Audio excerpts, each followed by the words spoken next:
দেখুন, প্রধানমন্ত্রী নরেন্দ্র মোদী আজ একটি পোস্ট করেছেন।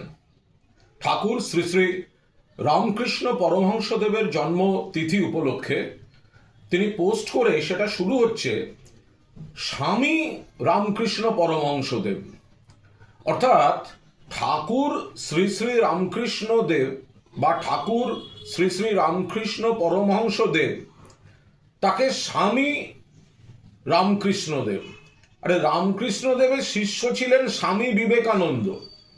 সাধারণভাবে স্বামী এই শব্দটা পূজনীয় বা গুরুদেব জনিত ক্ষেত্রে যে ব্যবহার হয়, শ্রীরামকৃষ্ণদেবের ক্ষেত্রে সেটা ওই সমানার্থে ব্যবহারের নয়, ওখানে ঠাকুর শব্দটা আছে।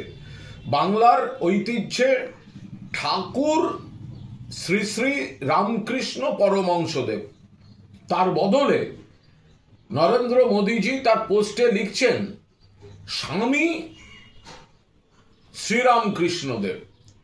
এরা জানে না। নরেন্দ্র মোদীজির উচিত আগে পোস্টটাকে একটু সংশোধন করানো।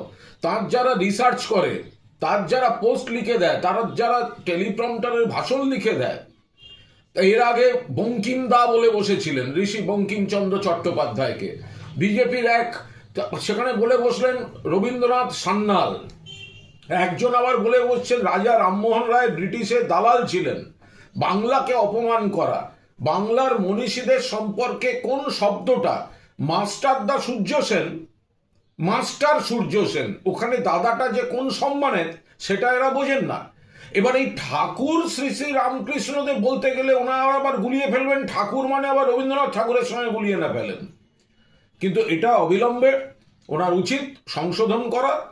স্বামী শব্দটা অন্য সন্ন্যাসীদের ক্ষেত্রে সাধারণ অর্থে যে প্রয়োগ হয়, ঠাকুর শ্রী শ্রী রামকৃষ্ণদেবের ক্ষেত্রে সেটা যে প্রযোজ্য নয়, এটা নরেন্দ্র মোদী আর বিজেপিকে কে বোঝাবে? ফলে অবিলম্বে প্রধানমন্ত্রীর উচিত ওই একটুখানি সংশোধন করে এই স্বামী শ্রী শ্রী রামকৃষ্ণ পরমহংসদেবের বদলে ঠাকুর শ্রী শ্রী রামকৃষ্ণ পরমহংসদেব। ঠাকুর এখানে মানুষ শ্রদ্ধা থেকে এই শব্দটা অর্জন করেছেন শ্রী শ্রী রামকৃষ্ণ দেব। ফলে স্বামী বলতে গেলে যে কোনো গুরুদেবকে যে স্বামী শব্দটা, সেটা নির্দিষ্টভাবে ঠাকুর শ্রী শ্রী রামকৃষ্ণ দেবের ক্ষেত্রে যায় না। এটা বিজেপি আর নরেন্দ্র মোদী জানেন না।